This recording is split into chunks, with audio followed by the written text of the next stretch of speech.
Second Harvest Food Bank loses 1 million pounds of food after feds freeze funds. You're listening to The Wrap from Central Florida Public Media. I'm Brendan Byrne. Second Harvest Food Bank of Central Florida is requesting help after the federal government suspended a crucial fund that accounts for 10% of its food supply. 28 trucks were scheduled to bring over 1 million pounds of chicken, pork, milk, and eggs to Second Harvest over the next several weeks. But the food provider learned that the scheduled delivery had been canceled. What those folks are going to do to replace that food, which is not optional. I don't know anybody that just can decide to eat or not.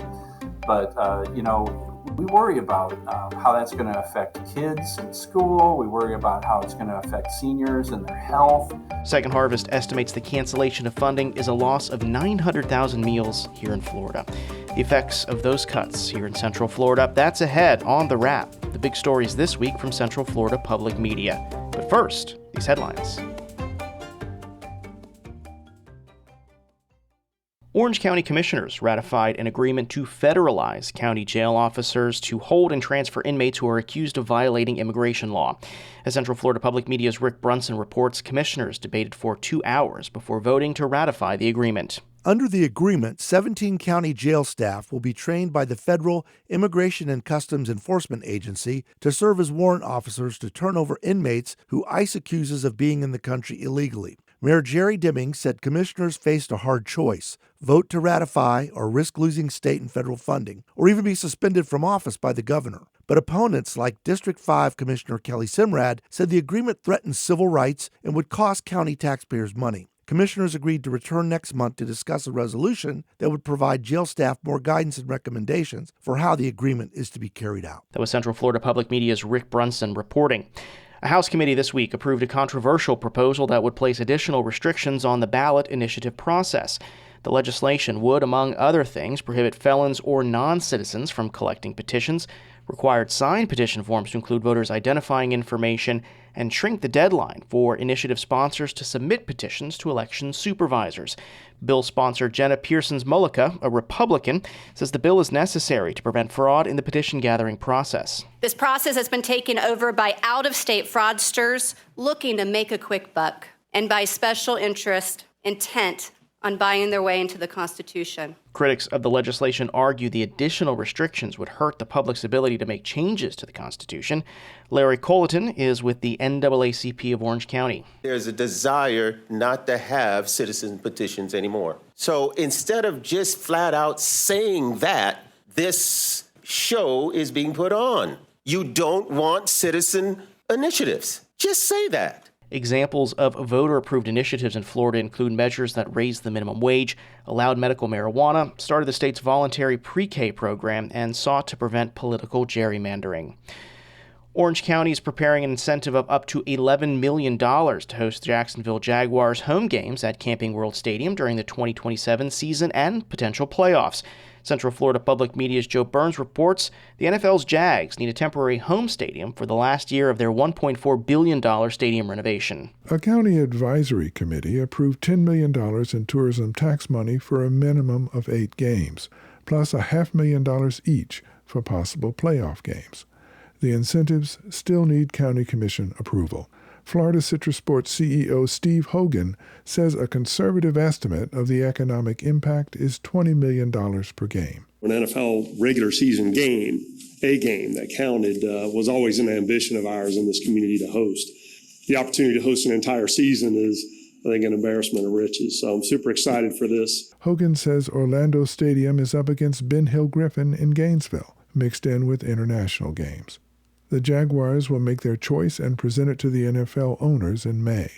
Joe Burns, Central Florida Public Media. These stories and more on our website. Visit cfpublic.org. Podcasting comedy duo #IMomSoHard is striking a chord with overwhelmed moms who feel pressure to be perfect. I think for women, you have to navigate these new relationships. You're this new person once you have a baby. You're reborn yourself. We quickly learned that women really need each other. They need to rely on each other, and they need each other to make one another laugh. More on their Orlando show. That's on Spotlight. Get it where you get this podcast.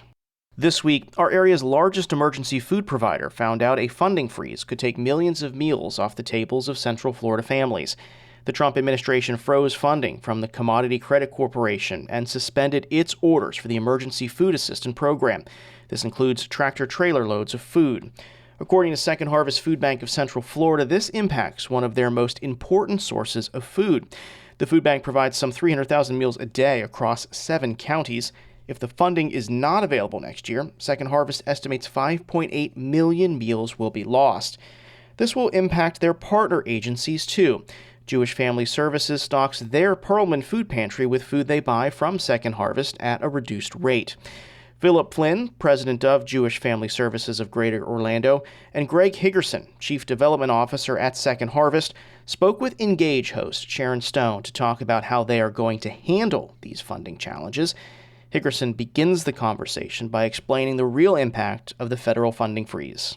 So for many decades, Second Harvest Food Bank has had as one of our most important sources of food, the USDA Government Commodities Program. It's administered through a program called TFAP, or that's an acronym for the Emergency Food Assistance Program. That is a program that provides millions of pounds of food directly from farmers, that the government buys this food from farmers and makes it available for emergency feeding across our country. It's also one of the most important suppliers of public school cafeteria across this country, in addition to the emergency feeding. So the majority of funding for that TFAP program comes from the Farm Bill. It funds not only agriculture, but lots of nutrition programs across the country. TFAP is funded by that. A couple of years ago, when demand was really high, Commodity Credit Corporation was utilized by Congress to fund a supplement to what was in the Farm Bill for government commodities. So farmers were getting more funds to provide more food to get us through an economic time that was very difficult. The commodities that we get that were funded by CCC accounted for about 10% of our overall distribution last year. If that's what we're looking at again, it's going to amount to about 1 million pounds of food that we won't get in the next 6 months, that we know that we're not getting. That's roughly 900,000 meals for Central Floridians that are facing some real challenges in their personal lives, and got some, really important food that's not going to be coming as a result of this freeze of the CCC funds. Greg, how were you notified about that freeze on that Commodity Credit Corporation funding? We started to get some rumblings of it about a week ago, but early morning yesterday, we got an email from the Florida Department of Agriculture, who administers that program in Florida, letting us know that the funding had been frozen, so the food wasn't going to be bought from farmers, essentially, until further notice. Was there a reason given? Just that the CCC funding was being reviewed. What are you telling your community partners like the Jewish Family Services of Greater Orlando right now? The same time that we learned about it, we put out an email to them saying this is coming, so that at least that they can start planning to the best of their ability as well, because that's all, food that is entirely free to them. That's going to be a real serious challenge for them, because their number of families is not going down. In fact, I think over the last couple of years, they've seen an increase. The things that come from through this program are very important kinds of foods for people that are struggling, because they're the kinds of foods they can't afford on their own. All of those things are purchased from farmers and distributed through our program with USDA. That we're not going to get 28 tractor trailer loads in the next 6 months that we were expecting is definitely going to have a ripple effect down through our partners. And Philip, the Jewish Family Services of Greater Orlando has a food pantry, and you all served more than 18,000 people last year. This is Phil, and that's an accurate statement. And we serviced 17% more clients in January and February of this year than we did for January and February of last year. So we're seeing jumps in quarterly of at least 15 to 18% going up. It's not abated. In 2024, as an organization, we broke all records of food leaving this house in the 47 years we've been in operation. And this, compared to pre-pandemic and pandemic, it has not abated. It continues to grow. When we got notified yesterday, we knew the impact was going to be, proteins were going to almost be non-existent for us, or that ability to make sure we get those food items out the door. And at the same time that we're reading this, I've got staff saying, our numbers are starting to creep up. And now with this happening and coming into the summer months, it's going to be a bit of a storm for us. Phil, can you talk to me about that? The clientele, who are they? They're people in our community. These are families. To be really to the point, I'd say maybe 3 or 4% of the folks that show up at our front door for food are what someone would classify as they're homeless. We're servicing families, nurses' aides, teachers, members of force, people showing up at the front door. Rents have doubled and tripled in Central Florida. Payroll has just not kept up. I don't care what anybody says. Payroll has just not kept up. And so if you've got a family of 3 children and whether you're married couple, single parent, there's just so far that your dollar can go. And so they make a conscious decision. I need help, and I need help with food. They wind up coming back once a month because they just can't make the dollar stretch. These are our neighbors. And I'd be willing to bet $1 to a donut that you'll recognize somebody. It's somebody you know. I say it every time we have these conversations with my colleagues. How is that possible in Central Florida with the amount of restaurants and resorts and tourism industries that we have, that my neighbors are showing up at food pantries and food banks for food assistance?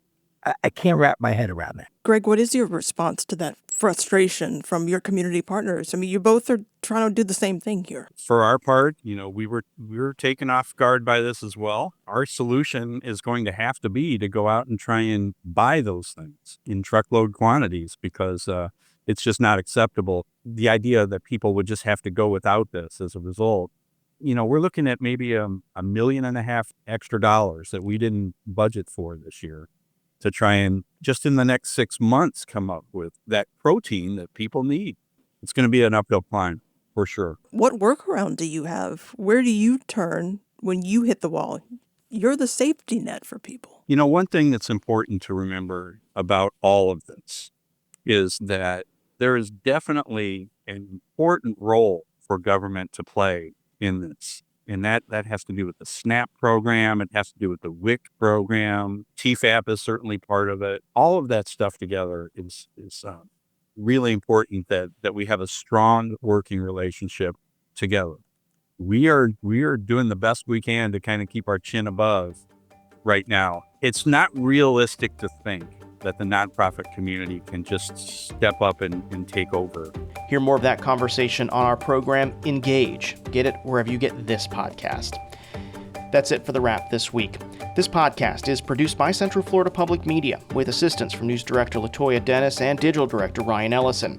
Production assistance from Marion Summerall. Editing this week from Joe Mario Pedersen. I'm Brendan Byrne. This is The Wrap.